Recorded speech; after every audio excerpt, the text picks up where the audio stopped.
everyone will know what I'm up to, what I've been up to. Uh,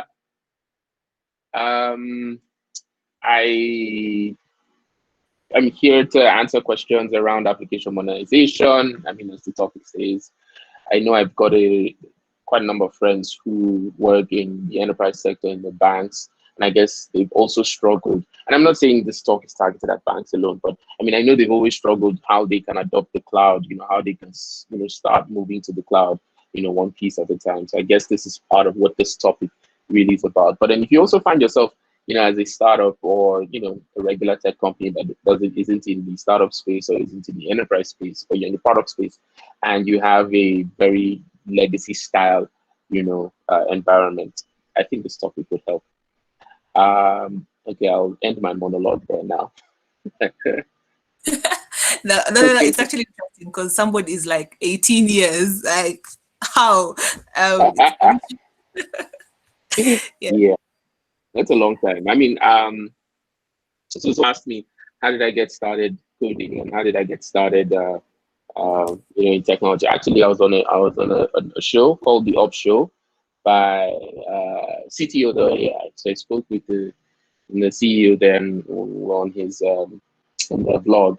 And they asked me how I got started coding, and it's a funny story. Gaming was the reason, right? My mom would come home with computers, and I mean, of course, back in the day, early 90s, mid 90s, yeah, people would come, actually late 80s, right? They used to have follow home work, and they'd have these big CRT tube monitors. She used to write, I think, was it for Trad or COBOL, one or two, but she was an analyst, and she was a programmer for a company called UTC then. And then she'll bring the computers home, and I was fascinated, like, what is this? What is this thing? And I would go meet her. She'd play, video games for me, the 2-bit games like Prince of Persia and Pac-Man, the rest of them, and I was just immersed and soaked. I was, that was the only thing I could think of. So every other night when she brought follow home work, I'd go disturb her. So I mean, here's my mom, worked during the day 4-5 hours, come back home with follow on work. She's trying to take like a 2-3 hour break before she gets back on the computer to continue the follow home work. And then a little kid will come and start tapping and say, "Mommy, please load the game." So that thing used to, like, I mean, after the first 2 days it was cute, but by the third day it was ridiculous. So she should come, and then she'd tell me, this one day she just told me, "This is the only time I'm going to show you how to do this thing, and you're not going to ask me again." And I paid attention. And to be honest, that's what started my journey. I kind of like crammed the command line commands for Microsoft disk operating system 2.1. That was what we had then, Microsoft DOS 2.1. So I learned all the command lines, I familiarized myself with help, and the journey started from there. That was it. Wow, pretty impressive. I think for me, when my mother first saw me using a computer, she was like, "You're only going to be using it to play Road Rash," because I really loved the game. Beating people with that stick when riding your own motorbike in the game was just a good experience. But getting to see that you have moved from somebody who's passionate about games to now the whole movement to cloud, it's just like, wow. So I'm telling you, the big influence. I mean, and to this day, I still game. I mean, some people say, Chuka, aren't you old? Nope. Till I'm 80 years old, I'm going to keep gaming. Like, my favorite game is like FIFA. I play FIFA a lot, and I think I'm a decent enough player. But my point is, gaming was what really started the whole passion. Now, I don't build games for a living. I build software and solutions architects, but that was why I got fascinated with tech. And till this day, it's probably one thread that still keeps me tethered to the community and so on and so forth. Yeah. Impressive. Wow. Thank you. I hope one day all of us will have a story like that to tell, like, this is how I started, and 20 years down the line or 18 years down the line, this is not who I am. Well, I guess, who knows? You'll be shocked at how many people probably, okay, well, I guess a lot of people's stories are different. How did you get into tech? It's quite different. Yeah, you're right. But I found that quite a lot of people who are in my age group who are still in tech, a lot of their origins are somewhat similar. It was something they were fascinated by that now got them interested in technology itself. Mine just happened to be gaming. But yeah, I'm sure if we took a random poll in the room, I'm very sure that there are many people here that the way they got into tech was, something that's not tech related, but inspired by tech, if that makes any sense. But like you said, yeah, great story. Yeah. So I'm seeing Ken is not on the call yet. Oh, here he is. No, he's on Finally. he's on the call. I see his Yeah. avatar. Okay, great. Hello, Ken. Let's just check if your mic is on and you're not running right now. Yeah. Hi, people. Can you guys hear me? Yes, we can. Can you hear me? We can Okay, hear you. great, We great. can. Sorry for being late. I was rushing to get to good internet. Happen. Yes. Okay, so I guess we'll just get started. So, hello everyone, and thank you for joining today's session. It is being recorded, so in case you're not comfortable with your face appearing on the recording, kindly just turn off your video, and also just save on bandwidth. Those are one of the reasons. So before we get started, a little bit of ground rules. Kindly audio off. Your face can be there if you want it to be there, but kindly just audio off to avoid distracting the speakers, and also just so that everybody can listen to what is being said. Okay, great. Now I can introduce myself. My name is Alela Eunice. I am a community manager for the Google Developer Experts Program for Sub-Saharan Africa. Okay. So today's session, we are joined by two amazing developer experts, Google developer experts. We are joined by Kenneth Kinyanjui and Chuka Ofili, who are both cloud GDEs. I think they're going to do a more appropriate intro as to who they are. Chuka has already told us about his 18 years. I am interested to know about Kenneth's years into all this. So I think, Ken, do you have a presentation so that I can stop sharing your faces? No, there's no presentation. Okay, so I'll stick to your faces and the ground rules. Okay, so great. Just to echo again, just turn off your video, turn off your audio if need be. The session is going to be for 1 hour, and we're going to allow room for a Q&A at the end of it. Yeah, so over to you, Ken. Thank you very much, Eunice. It's a pleasure to be having this discussion and joining one of my great friends who we've gotten the opportunity to travel together around the world, sharing about our experiences and technology experiences across the continent, and not just the continent, but even in the US and through some programs within Google, we've been able to touch much more of emerging markets, companies in Latin America, companies in Southeast Asia, companies in Eastern Europe. It's been a pleasure to work with Chuka. It's actually very funny or interesting that the new company where I work as a senior product manager, called Shara, I'm working with a lot of Chuka's ex-colleagues who worked under him at Field Insights. So there's a lot of serendipity, I might say. And my counterpart based in Lagos really admires and still talks highly of my friend Chuka. So, even hearing people talk about Chuka is really amazing. But today it's not gonna just be about us. It's the discussion here is gonna be more about application modernization. That's the topic we're talking about.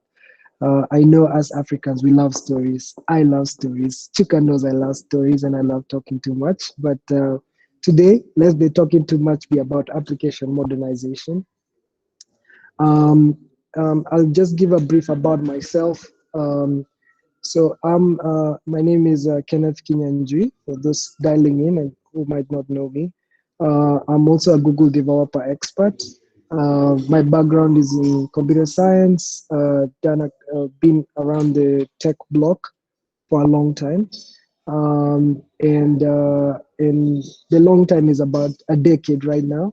Not like Chuka was about to hit 2 decades. I'm still yet to hit the next decade. I've been with the GDE program. I think I'm one of the old-time GDEs in the continent. Chuka joined us. We're really happy to have him. And right now, I'm not doing a lot much as I used to do in cloud architecture. Still involved, but I'm now doing a lot of product management and working hand in hand with engineering managers, still using Google Cloud. And one of them happens to be Chuka's former colleague. I'll let Mr. Chuka give us just a bit about his background, a bit, and then we can jump into the conversation. Yeah. All right. Thank you for the kind words, Ken. And obviously, as always, pleasure meeting you from way back where we first met each other. I think during Field Insight days, I think Larry introduced us. This was even before we went to Launchpad and all of that. But yeah, so background. All right. So I won't talk about my early stories. I'll just talk about what I do. So like I said, mentioned, I'm a software architect. I'm a full stack engineer, develop both front end, back end, and mobile. And I am a DevOps engineer as well.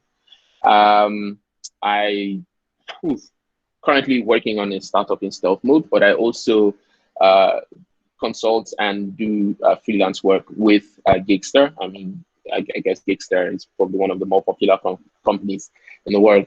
They hire top tier engineers from all around the world, and they do, software outsourcing. I've also consulted for a lot of enterprise companies and local companies here, the federal government, state government, several arms. I've done quite a lot over the years. But these days, if I'm not on YouTube pushing content out, by the way, youtube.com/Chuka Ofili. I write personally on my blog, iamchuka.com. And I usually on Twitter. I used to be in, ghost mode on Twitter, but nowadays I'm trying to become more social. And that's me in a nutshell. Yeah. Chuka, one of the, apart from delivery science field insights, one other mutual friend that we share is our other GDE, Femi Taiwo. And yes, and I remember having a chat with him way back. This is about maybe 3 or 4 years ago. And one of the things that he had started doing is that the old time people in tech, you and Femi, they call you the old guys in tech, modern tech, had been, you had organized this DevOps masterclass. This is about 4 years ago. And it brought all the old timers, and we're talking about, and one of the things you guys were talking about was modernizing or managing legacy tech and taking it to the modern era. I think at that time, Kubernetes had just begun. It hadn't taken shape. But let's use this as a segue to actually jump into this. And before we even start talking about these stories about application modernization, in your opinion, how do you define application modernization? Yeah. So application modernization essentially is think of it as the art of modernizing your legacy applications or your monolithic applications, modernizing the platform or the infrastructure it runs on, modernizing the internal features, or, the things like the business logic and, the things that power the application or the internal services. So, back in the day, we used to typically build applications as monolithic services. And to be honest, some companies still do that today. But of course it comes with its own challenges. It's difficult to scale, difficult to there's so many things. So I guess we'll talk about that. But application modernization in a nutshell is just the process of using today's tech with retro tech. That's what I like to say. You're defining that type of tech, and I don't know if you're one of those Pascal and COBOL guys. Oh And, we I think we dabbled with Fortran, not COBOL at Fortran, some point. Fortran, Yes, but yeah, I don't think yeah. I built anything in production. I don't even think I can remember the syntax. But that was way, way. I mean, way. I think this was like what, secondary school days. I This is pre PHP, man. This is like, think. but you know, Definitely. the interesting thing is that some of the bank systems, I think Mm. in the US and also some of them in Africa, I Mhm. think still run on Fortran. Oh yeah, And you'll be shocked. yes, You'll be and shocked. and and some of them also run on .NET, and not .NET which is C sharp, .NET Mm. that's still VB, Legacy, Visual Basic. legacy. Yeah, yeah. Now, And you know the funny and thing is, if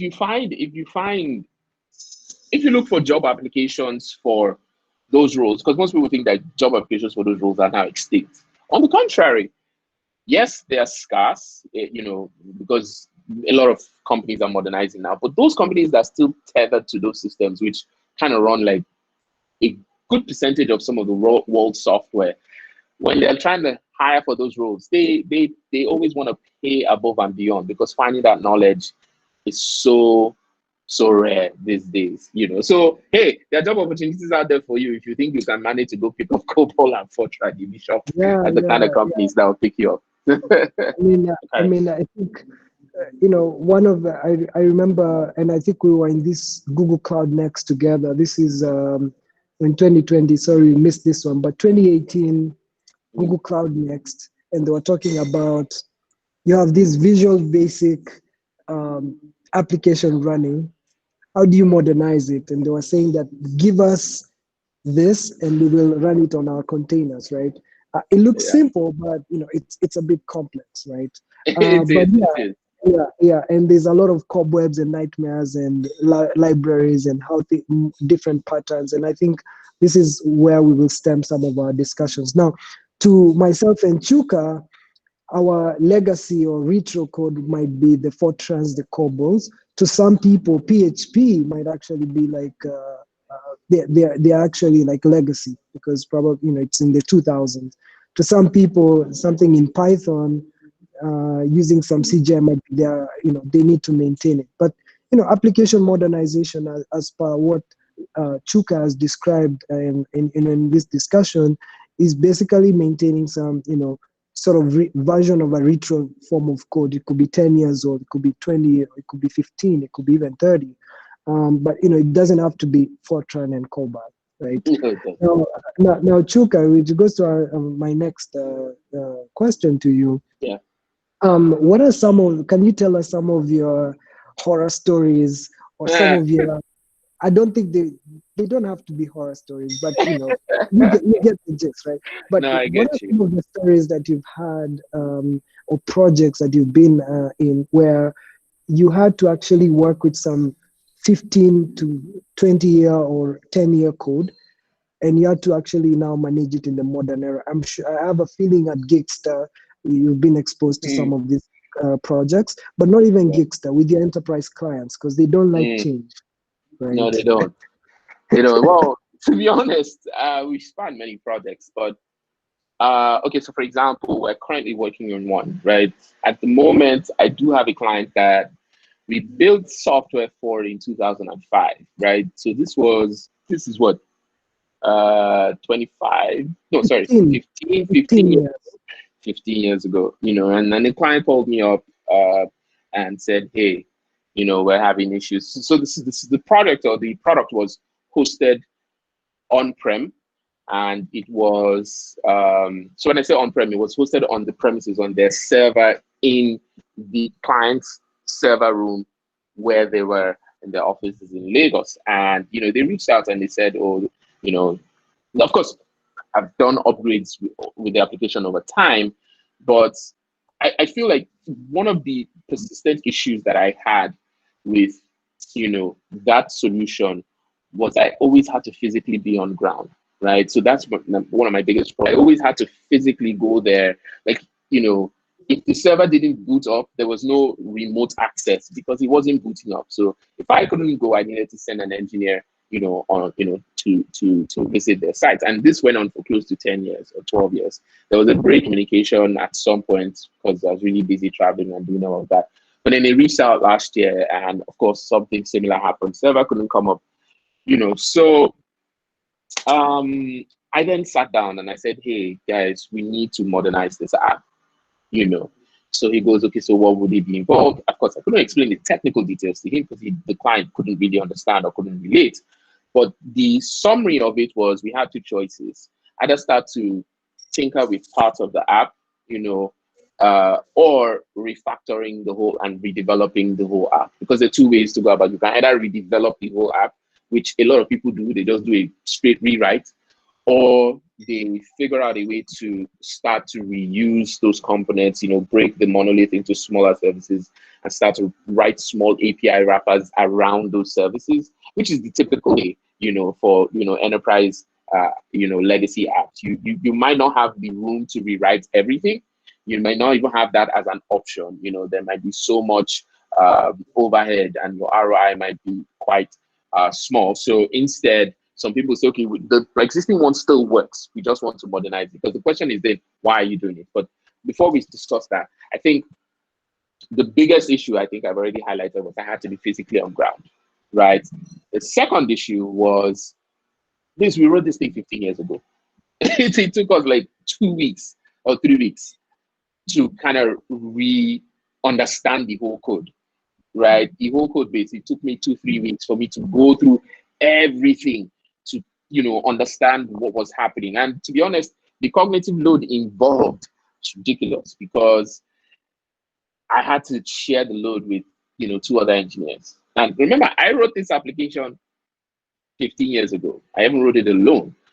And even though I remember what the processes are like, the code was just alien to me, and because 2005 and 2020, even JavaScript metamorphosizes 3 times in a year, 4 times in a year, talk less of something that was done, in 2005. And,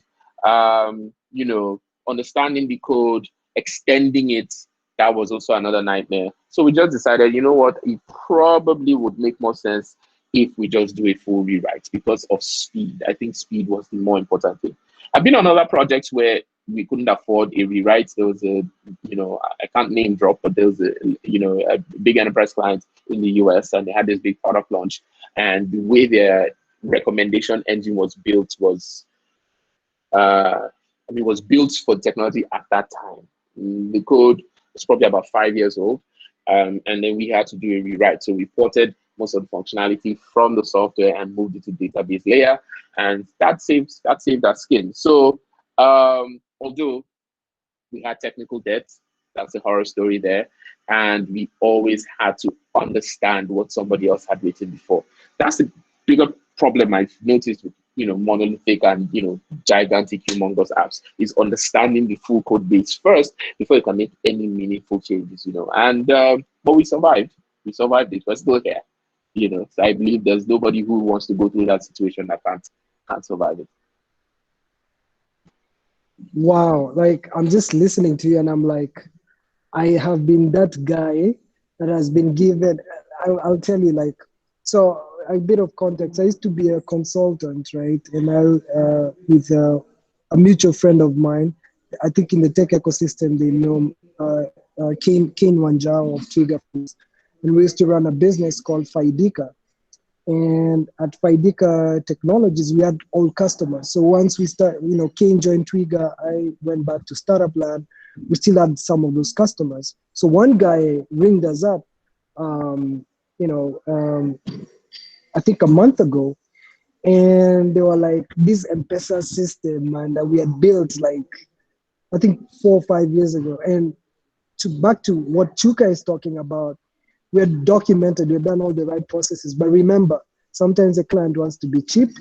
So you do the shortest path to that solution. And then number 2, they didn't pay for maintenance. So these maintenance overhead. And then number 3, to actually get to the problem or the bug, you actually have to spend like 1 or 2 hours or 3 or like 6 hours just trying to understand where the problem was.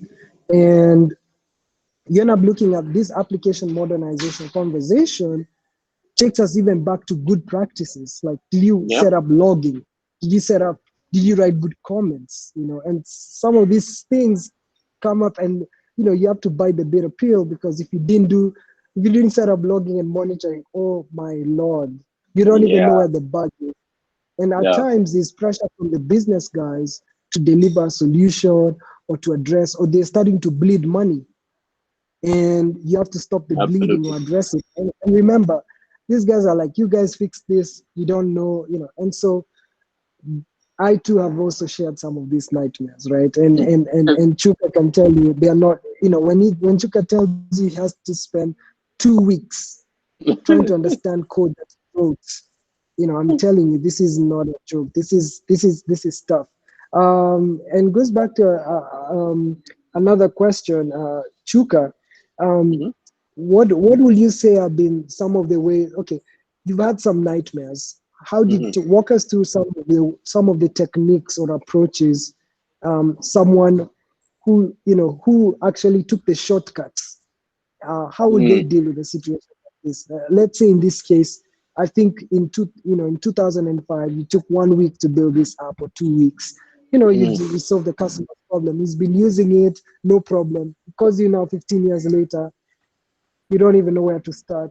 This code has 15 years later, right? There was Yeah. no Kubernetes. Probably there was no JavaScript maybe at that time. Or if JavaScript was there, you know. So how Yeah. does a So developer think yeah, about this how do we approach it? Yeah. scenario? All right. So I'll Yeah, talk about some practical steps that I typically take, right? Two things um I always focus on as a solutions architect is business continuity, right? So the first thing I did was in the first step of the modernization process was I dockerized or containerized the application. That was like the first thing I did, right? So I took the app. Now I built this in 2005, remember, and I built it using PHP, of course, not COBOL or Fortran. Built it using PHP. And the first thing I did yeah, was I dockerized the app. That's the first thing I did. And after dockerizing it, I hosted it in the cloud. And when I did that, I gave them a URL, gave them hosting environment space, and there was business continuity. So first of all that, oh, the server on-prem is down, or we need to upgrade it, or we need to upgrade, dependencies or OS updates, all that is out the window now because everything is locked with. So that was my first real win. And they were able to give me some breathing room for me to now figure out a real strategy. So now this is a medium sized business. That strategy works, and I think it will even work for a large enterprise, even if you're like a big corporate or a bank. But in modernizing your app, one of the key things that I always used to push is migrate to the cloud. Now, while that might not be an option for everyone, for most people, it does cover their or doesn't flout their own internal business policies or business rules. And if it doesn't, then it would apply to you. So figure out a strategy. How can we adopt the cloud? Because the truth is, my own first rule is I try not to invent the wheel. Okay, so I look at parts of the application, that because it's legacy, right? I look at parts of the internal working parts of the application that do certain functions. For example, something that is recurring, right? If there's something in the app that recurs over time and the app has its own internal mechanism for doing that, that'll probably be my first area. So, you know, overall is assessment. You assess the app. What are the areas of the app that we can swap out, its own internal legacy services with modern cloud versions of those services, if you are allowed to adopt the cloud. So a cron job or a cron service, pub subsystems, there are many cloud alternatives, for those,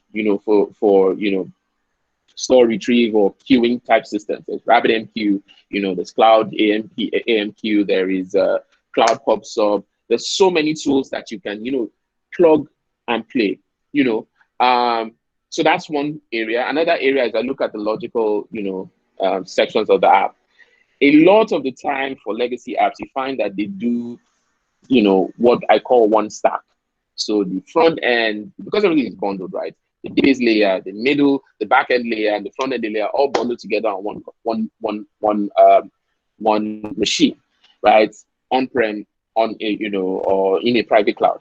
Problem in that is that if you have to scale that solution, you have to get physical servers to scale them across, or you do VMware and do virtual nodes, which, to be honest, if the physical box code that goes down, the whole app still goes down regardless, right? So it becomes very, very costly to scale. So the next thing I then figure out is, okay, how can we break this part out? This is even before writing code, though. We're not talking about writing code yet, right? Take the database layer, move it to a managed service, or separate the DB layer out. Put it in a managed service. I like the cloud. So there's Amazon RDS, there's Google Cloud SQL. DigitalOcean has its own database services. I mean, there are quite a number of companies, that can probably give you what you want, right? And even if you are looking at security as an issue with data breaches and so on and so forth, Google has a virtual private network service that you can set up, a VPC network service or VPC clustered network service that you can use. And with tools like Anthos that can help you bridge your on-prem equipment with your cloud equipment, then you will stop being emotionally attached to your on-prem equipment, because all you just treat them, you see them as cattle rather than pets. You just swap out the cattle. If the node goes down, just get a new node, plug it, add it to Anthos, and you're back up, right?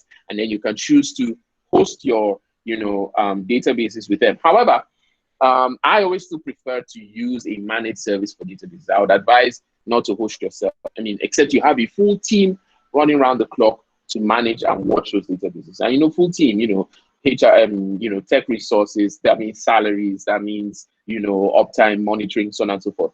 Versus if you pay someone that this is all that they do is manage your databases, make sure it's highly available, make sure it's backed up every hour, so on and so forth. That takes a lot of the headache, about that. So move the database layer, then remove code. So now you're left with just code, because you remove the data layer out of it. What you're now figuring out is, okay, code. And you swapped out non-essential services to cloud providers. So you are really only left with core business logic. So you see how with this strategy, after doing assessment, I've now broken down the application into the barest minimum, which is where we now decide, okay, do we refactor this or do we extend this, via API services? And extending it just means two things. If the language that was used to write it is so retro that you can't even begin to extend, then you can create API wrap, right? There was a way that your front-end application, which is bundled if it's a monolith, was calling those services at the back, either via the data layer or through some business logic in the code. So instead, you can just replicate that business logic in a wrapper middleware, and then get the wrapper middleware to talk to the database layer directly. That way you sidestep the service, and that will give you your first extension. And once you have your first extension, that's your first API. And all you have to do is configure your front ends to consume those APIs rather than using the internal database ones. And if you rinse and repeat this process over a period of time, before you know what's happening, you've technically modernized the application, because of course your wrapper APIs will be using new tech. You can put an easy development pipeline or deployment pipeline there. It comes with the whole DevOps, everything all bundled in. But remember, what I'm describing, in today's terms is called a microservice, a microservices pattern. But I must say that it does come with its own challenges, and I think you alluded to some of it before. These challenges include monitoring is harder because you now have a lot of moving pieces versus when it's just one application. So monitoring is by far harder. Testing is harder. Now, when I say it's harder, it doesn't mean that there aren't tools that can help. There are. It's just that it is, there's a little bit more effort, right? But scaling will be so much easier, and I feel like your return on investment will be so much higher in the long term. It may not be in the short term because you're going to be adopting a whole lot of services and paying for new tech, right? But in the long term, you find out that it averages out and it becomes cheaper than when you run your own on-prem services and having engineers, treating those nodes as pets round the clock rather than treating them as cattle. Wow, that is so amazing, Chuka. I mean, what I got in that question is like, as a developer, and you've gotten this legacy app, the number one priority is business continuity.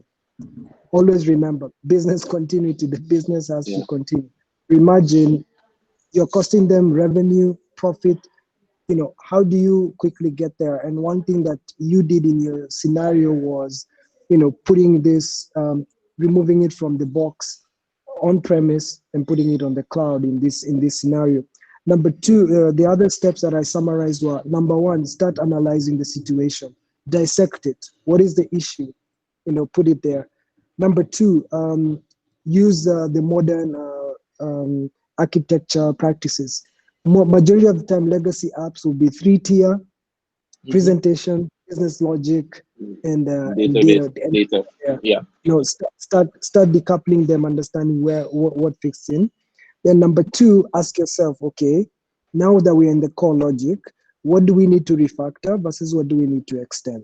And once you answer that question, if it's refactoring, okay, what are the things that we're going to rewrite and start all over again? If it's extending, what techniques do we use? Now, this process, as Chuka alluded, comes with its own bottlenecks and added challenges.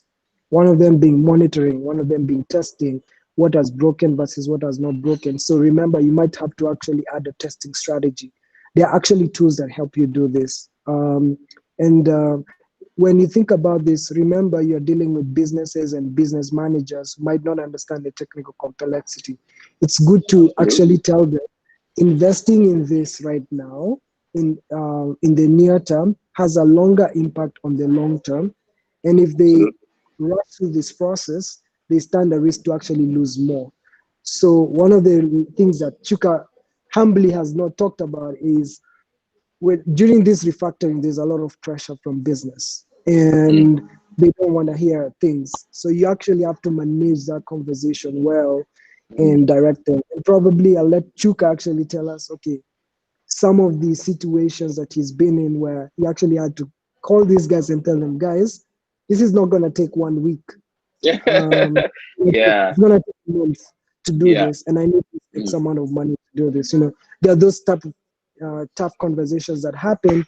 Us as developers, I know it's easy to just narrow down the conversation and pin it down to development and application modernization. But at this period that they're calling you to do this application modernization, there's a lot of pressure. So Chuka, what are some of the insights or some of the ways that you use this type of conversations? Yeah, so the first thing is process, right? It's process, right? Next thing is communication.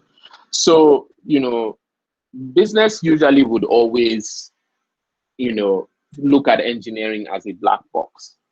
Your job as your team lead or team of engineers or, part of whoever is doing, whatever modernization process you're going through is to make sure that engineering is not a black box. Because the reason why you would only get, most of the time in my experience, the only reason why you get a lot of pressure from business is because they don't know when something is going to be ready, or they don't know, they can't understand why when you say something's going to be ready at so day and it's not ready, especially if things happen, if there's a lot of back and forth from business affecting the timeline and you don't communicate. So transparency and communication between engineering and business is probably one of the more important things to figure out. And process is what will help you there. What kind of project management process do you have? What kind of product management process do you have? Integrating some of these processes would help in, in alleviating the, transparency barrier. Because once business has access to information on when and why something is ready, even if it's a moving target, it's easier for them to deal with and adjust expectations and adjust, from a business goal perspective, right? It's when you just say, oh, give us 2 weeks, but you're not telling them why you want 2 weeks. And then 2 weeks time, you tell them, give me 1 more week, with no good explanation or good reason to why things are changing or why this is a moving target. And sometimes this moving target might be caused by business, adding requirements or removing requirements because you're now in a modernization phase. And I'm like, okay, since we're doing this, let's do this instead. Let's do this. Let's add this. Let's add this. I've seen that happen a lot of times. So you as the team lead or, specialist in charge of that, you need to either get business to provide you with a product manager, or you hire one who will be on the team to help manage the project from, a communication perspective. So if we're looking at today's tools, you're looking at things like using things like Jira and there's Trello, there is Notion with its own internal project management tools, there Asana, there's quite a number of tools. It's about documenting that process, thinking high level. These are the stages and the steps that we're going to take. These are, because of course you'd have had those architecture sessions and you'd have thought through what the architecture would look like moving forward, and you'd have documented that. Then after you documented that, you assign those, tasks to resources and then put timing to them, estimated timing to them, and then move those tickets along as progress happens. So you don't need to inform business because business has access to that information, without your, without your direct reporting. So with that, they have access to information real time. If they say, oh, we need to add this, and that, which was not included before, once you add it and you add a time cost to it, you would see that Jira would adjust appropriately and say, okay, well, this thing that was supposed to be ready and so date won't be ready so date because these 2 tickets have now been added, which has extended, the deployment or release time and so on and so forth. So it's about arming business with enough information so that they don't pressure you, right? And think of it more like a contract. If both sides have agreed that this is how the process is going to roll out, then it makes it easy for them to again adjust expectations and adjust for change. I feel like that component is usually always lacking. Most people do the waterfall model, which is they try to describe everything and then they lock in scope and then they give it to business. But if you let business know that in tech, in today's world, it is usually a moving target. Then it makes it easy for them to adjust to expectations and so on. Wow, this is amazing, Chuka. I've also been in tech a while, but you're reminding me some of the tips that I need to keep re-emphasizing with this, because it's always a continuous pace. Whether you've been 20 years in tech or 10 years or even starting, these are the same problems that we deal with. Whether you're a CTO at a big company or an enterprise, whether you're a VP of engineering, whether you're a developer on your first day, these are some of the challenges. So one of the last questions that I wanted to really talk about was some of your takeaways, but I feel like you've already jumped into some of those takeaways of someone who's looking at application modernization for the first time, what they look at. I think we've sort of captured that. We've in our discussion we've talked about, we've defined what application modernization is, and we've based on your experience, and we've seen that number one, that this is it's not just about COBOL and the Fortrans. It could be Python. So it doesn't mean it could be 5-year code, 10-year code, could be 15-year code. That's number one. This next step we've talked about, we've described some of the scenarios that you could be in, such as some of your projects where you are dealing with code of 15 years, it was a PHP code, and how you went about it. Number three, what we've talked about is, what is the approach of someone once they are faced with this type of a scenario, which is gone down and we've really detailed. And one of the key priorities here is business continuity and the process at which you follow to sort of address this issue. And then lastly, you have to manage the stakeholders involved. It's a critical component. You have to take them through the journey, and you also have to keep updating them there and reminding them that it's a moving target, and manage that pressure. Because if you don't manage that pressure, you're gonna have actually make more mistakes. Now I'm just gonna drop into Q&A. And this has been a really fruitful conversation. We can't answer all questions. We have about 15 minutes. So I'm seeing some questions already on the chat. I'll take about 3 of them based on the time. We can add another one, but for now we will go on one of them by Adonio Emmanuel. Ken? And this is a question. Hey, Eunice. Sorry, so I just put something in the chat section, but I just noticed you didn't see because it's written Frank Tambre. I'm sorry about that. I just wanted to have an ask for everyone because people are joining from various parts, and it would be good to before we jump on the Q&A, from where you are, just take a screenshot of this, of your screen, and feel free to tweet it. Tag Chuka, tag Ken, and tag me if possible. So maybe they can drop their Twitter handles on the chat section if that is okay. Just at least to keep you energized, just like take a breather before we jump into the Q&A, because I know like there are questions that you want to ask, but it also helps you just interact more and just keep a memory of everything. Great. No worries, no worries. This has been great. It's always a pleasure talking with my man Chuka. He just carries a lot of wisdom. Thank you. So yeah. So just take a screenshot, take a photo, just whatever makes you happy, just tweet it. We don't have a specific hashtag, but you can just say hashtag cloud and hashtag modern application modernization. Yeah. Okay, back to you, Ken. Sorry. Should we jump into the questions right now? Because I saw an interesting question that we could get started. We can give them 2 more minutes and then start at exactly 3:50 our time. Okay. That's 1:50 Sounds good. Nigerian time. Yes, 1 p.m. Nigerian time, and then 2 p.m. 2:50 yeah, CAT. Now I'm thinking of all time zones. Yeah, WAT, CAT, and EAT. EAT, yes. Yeah. Just take a few, 1 more minute to go. Just tweet this, tag them, tag me, or tag anybody you want to tag. Then we can continue. This would be really great. Let's keep the conversation going. Okay, Ken. Okay.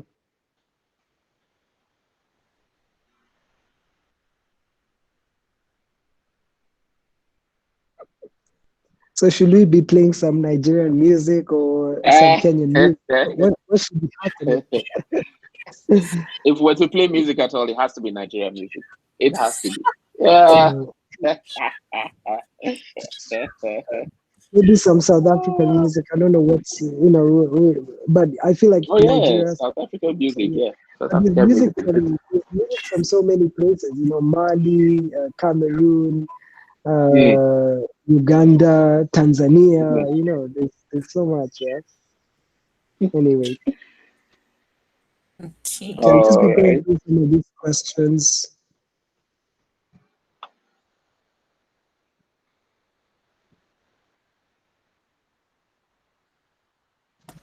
Feel free to tag them. We are about to go back. Okay. As I think Ken wants to play for us a song, just like bring the energy. No. For now, no. For now, I want to maintain my energy. Chuka is. This conversation is on a good tempo.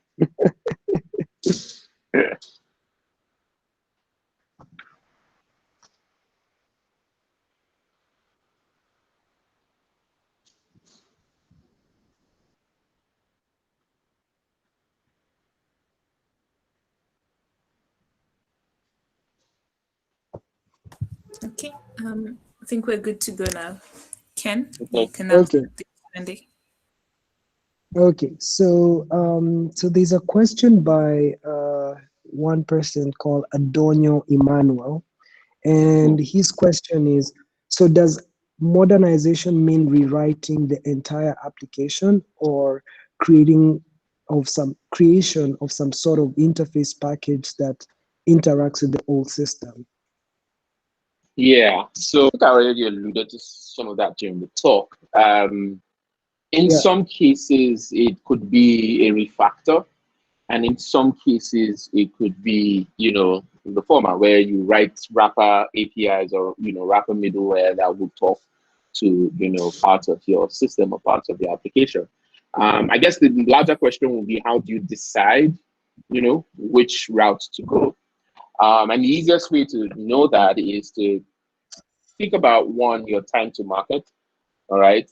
And think about, so if it's good, so when I say time to market, it's speed of execution.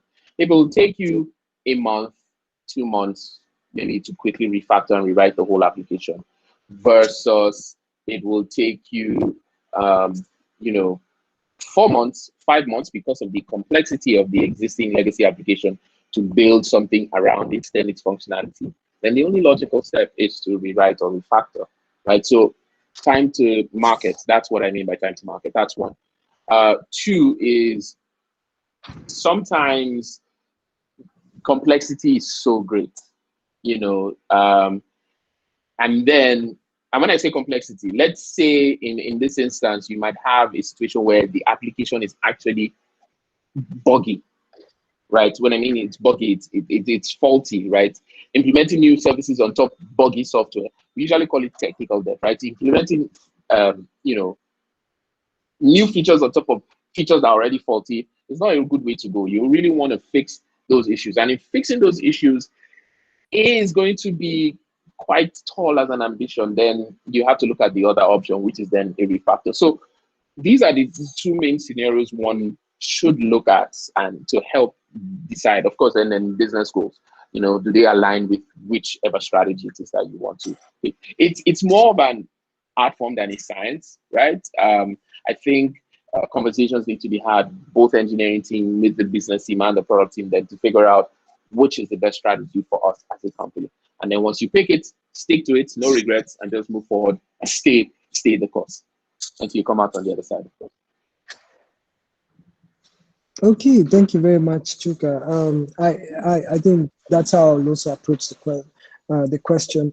I think the first thing is to define what modernization means, which, as Chuka said, modernization is basically how do you manage this legacy code that you have in the modern era, or in the current time that you're in, which means that you'll be dealing with something you've built in the past and you're trying to either upgrade and that. The decision, your question when you're asking rewriting the entire application or creating some form of interface, you know, that is either a refactoring or extending the service, which is more of an action that happens inside. But Chuka has already demystified this.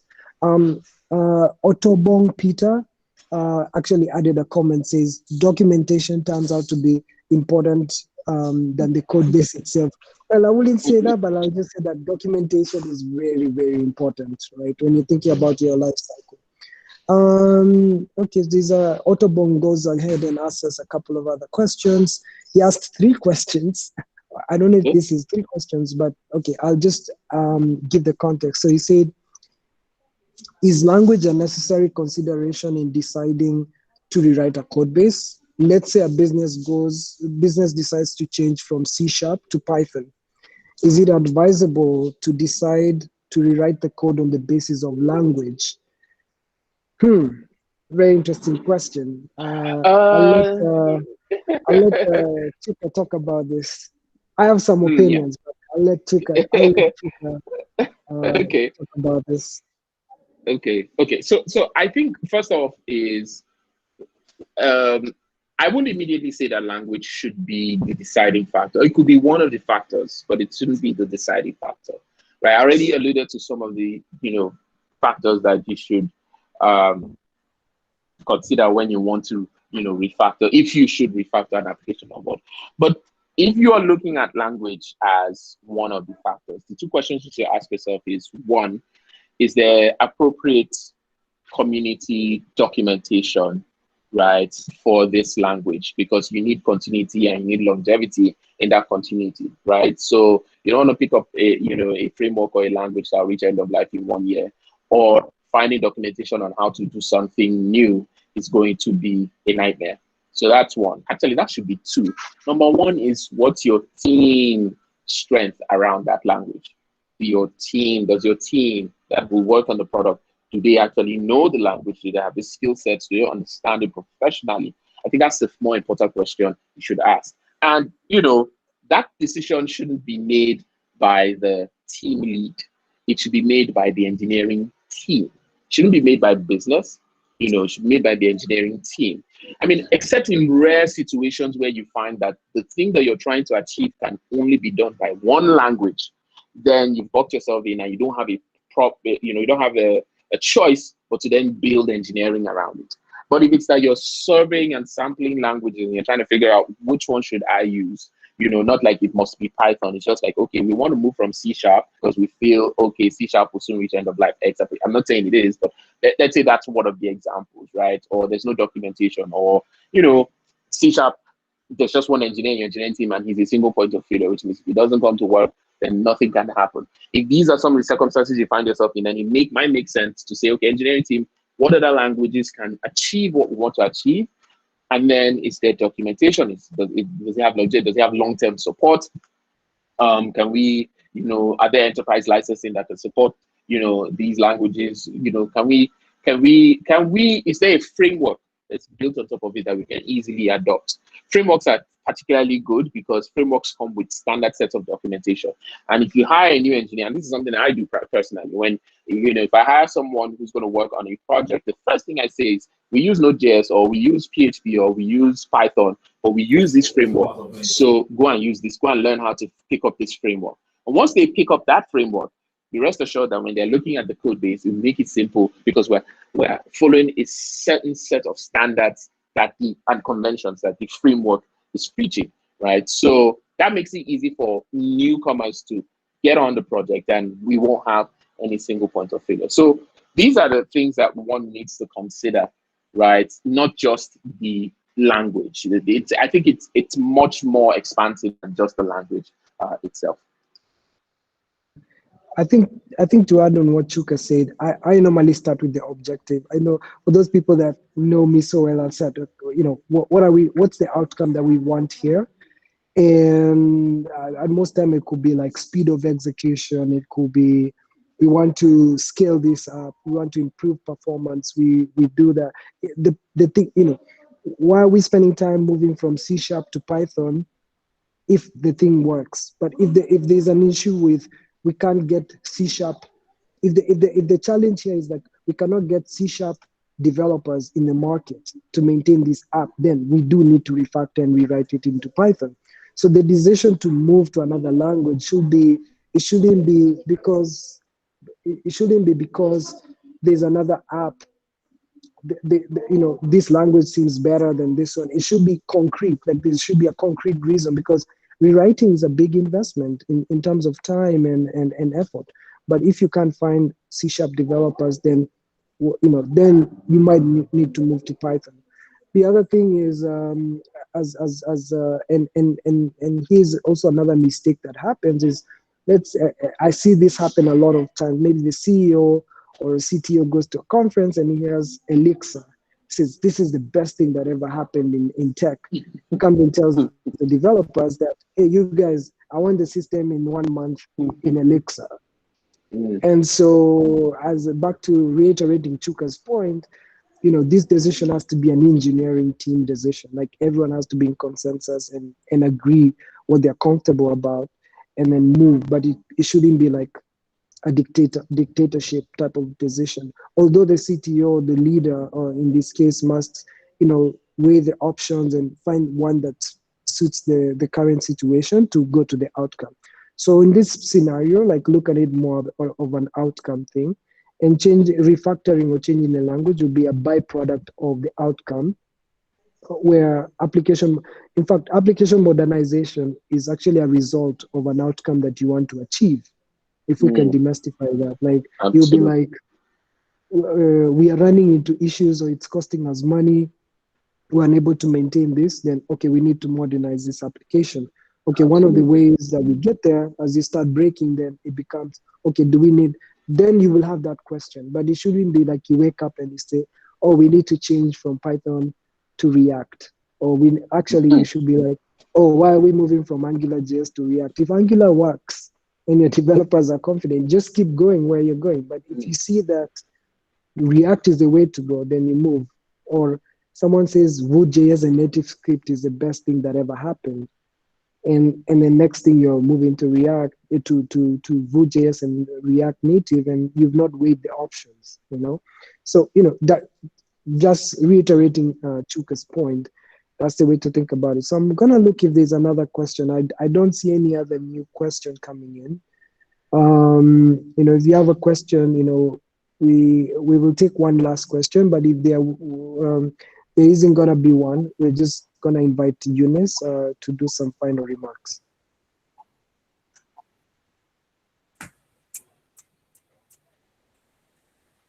Okay, I see a question from Tinsai Tadese.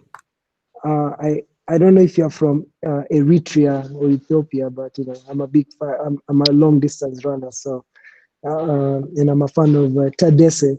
But anyway, the topic. So his question to us, Chuka, is or the statement is, the topic has been more focused on modernizing an existing application.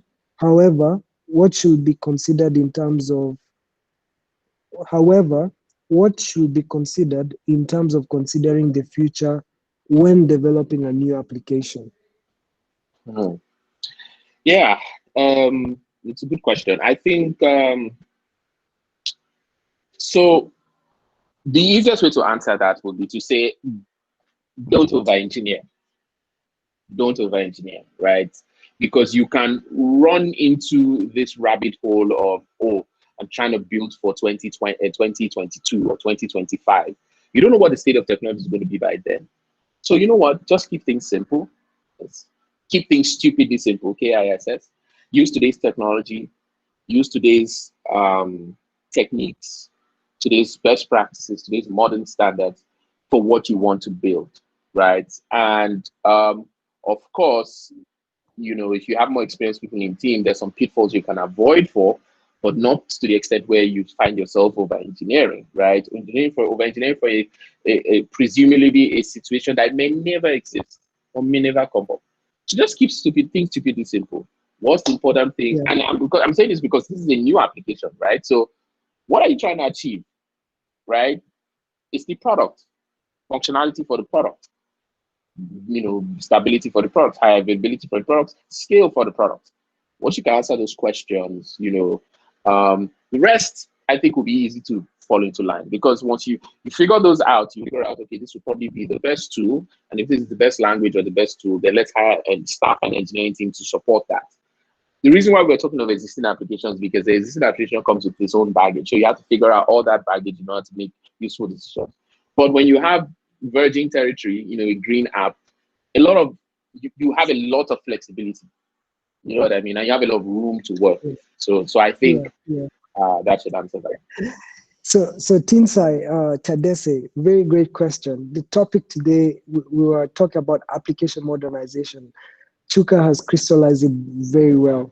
Application modernization is you're dealing with an application that already exists, which has baggage. So the topic today is we're trying to see how do we manage this baggage of this old app that we have in the modern era. So that's why the topic is centered around that, and thinking about a new application, that's a different conversation. Some of the GDEs will be covering some of these topics might be covering some of topics of handling a new application, but Chuka has answered your question. I'll go to the next one by Benga Agoro, if you allow me to use your short name. Adegbenga Agoro. That's how to pronounce it. Adegbenga Yes. Agoro. He's the first love friend I know. Yeah. Yes. There's a question you've asked. What will Chuka define as the best approach to converting a monolith into a microservice based on the need to modernize the application? I know Chuka has an answer for this. I will not let him answer it. I'll tell you to go to watch some of his videos, go to his blog, read it. He's documented this so well. So, personal friend to Chuka, please go and read this blog. We'll go to the next one. Still coming from Adebenga, and it's how do you stop over engineering when you have the knowledge that certain contexts may come into play for the application? And then I'll read the next question. It is said that the solution should be able to scale easily. How do you achieve this if you don't factor that in, which could be a case for doing additional engineering? I know this is a long discussion, but I'll ask Chuka to give you the short version. I'll also try and keep it very short, where we'll give you like all right. So the whole point, and if I'm answering your question specifically for scale, right? Remember what I said about using today's technology to solve today's problem? We already have technologies that can assist you in, in searching for scale. So even if your application is still clunky and big, you can still use something like containers to kind of wrap them up and be able to figure scale out, right? So, when there's two aspects to over engineering, there is infrastructure and then there is application, like business logic. Where I was talking about not to over engineer is business logic, because there are plenty tools, that can help solve a lot of issues. Because I know, yes, the experience and the knowledge comes to play. Like, previous experience, you've had an application that failed woefully when you try to scale, and you want to avoid repeat situations. I understand that, but that leads to over engineering. So like I said, calm down, think about today's technology. What can you use today that exists out there that you can easily take advantage of, plug and play in, so that you don't have to rewrite or modify your code or write your code in a certain way. You can still write your code in a way that's fine. I'm just saying, think about the options that are available before, going into code to say we must overwrite or we must rewrite, or, just keep it simple. When you hit that roadblock, you solve it at that point. And I'm not saying do it in such a way that you're accruing technical debt. You should still write the code in such a way that it's still standard, but leverage infrastructure tools to achieve some of the things that you can achieve. And then if you can't achieve it, write the code to the best of your ability. And then when that time comes, because if you're senior and you're the most senior person, it's obviously to the best of your ability, right? That's not over engineering. That's right. That's just writing good code. So just write good code, write standard code, push it out. And I think it will fall into place when the time comes. Yeah, I think I won't add too much to Chuka's point. In my experience, it's been number one, sticking to the outcome that you want. At this point, being present in the moment of the company. What are the needs that we need? And that's why sometimes when you look at majority of software teams or engineering teams in the continent, it's startups or it's fun projects that people are working on. Don't start building for scale and you don't even have 10 or 15 clients. Build for those 15 clients. Can my apps have 100 clients or active users? So build for the moment, build for the present. And then once you start seeing the growth, and do things lightweight. A good example that we can use is James Mwai, who's one of our GDEs. Please make sure you check into one of his series that will be live casted here. In around 2012, James Mwai built an app called Around Me on the Nokia Symbian app. And the backend, he decided to host it on Google App Engine. So he had a front-end app on Nokia in 2012 called Around Me, which was Foursquare before Foursquare. And it was on the Nokia Symbian OS. So for the backend, he just decided, okay, I'm gonna use Python and I'm just gonna put it on Google App Engine with data store. So lightweight, just focus on functionality. What happened in the next 3 weeks was that James Mwai's app went global, was downloaded by 100 million users, and it had a daily active usage rate of 50 million users for the next 1 year. If you go and Google back in 2012, you'll see Around Me and a couple of awards that he won. But the thing is, for that moment, he was just building a fun app for his friends. The thing skyrocketed. Now, he kept things lightweight with Google App Engine. As Chuka said, there are some tools that you can use. You could put the thing on Heroku. You could put it on something. Just make it simple. You don't need Kubernetes for everything. Make it lightweight, focus on that. And something can happen. If an anomalous event happens and your app scales, the money is not the issue. You have already validated that you need actually to move to the next stage. So, think about the moment and the present, and use the tools for now. And Chuka has alluded well. Now, there are two questions that have come in. We won't go too deep, but there's one question by Femi, Oluwatobi Olufemi. What is and are the most important skills required for a Google application developer? That is a really broad question. I don't think we'll finish answering the question right now. But I think, as I said, go to Chuka's blog, follow us on Twitter. Please tweet us. We will share. We will tweet. We'll do like a tweet storm with Chuka on this. Oluwatobi, for the interest of time. I'll go to the next question. Is there an application to translate monolithic app code to microservice app code? I wish there was. There isn't. So That is sadly, my Kennedy, dream. there isn't. There isn't. So in short, there isn't, but there are some tools that you can use. You can use Google App Engine Flex. You can as Chuka talked about, containerizing or Dockerizing. There are a couple of techniques that you can do that make this process easier. But if you're looking for one thing that makes something from monolith to microservices, I'm sorry, not that I know of. I'm seeing another question by Tony Nebe Olisa.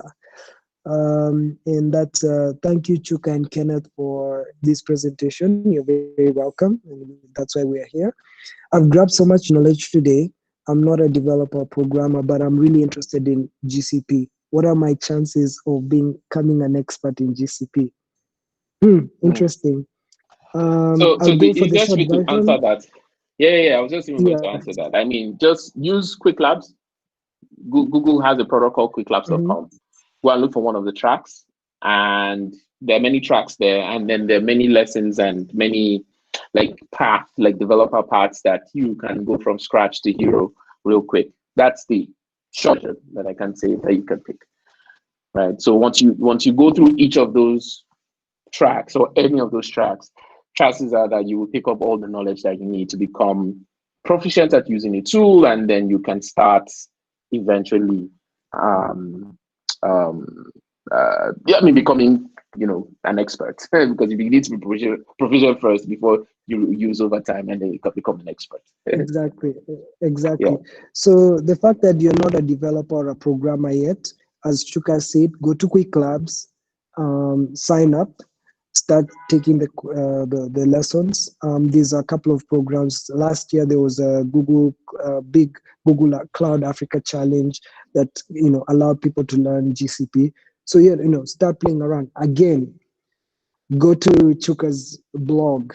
There's a lot of how to get started, a lot of guides. Go to Chuka's video. I don't know. I think this is like a Chuka promo video that I'm doing, but yeah, he's shared a lot of amazing content. So go and get started there. That's number one. Now, with the regards of being, once you get started and you start becoming proficient and start doing projects, the chances or the probability of you becoming an expert over time increases. So there's a saying by one lovely lady called Dr. Shiko Gitao, who's a former ex-Googler and really strong lady in tech in Kenya. She says you can never microwave experience.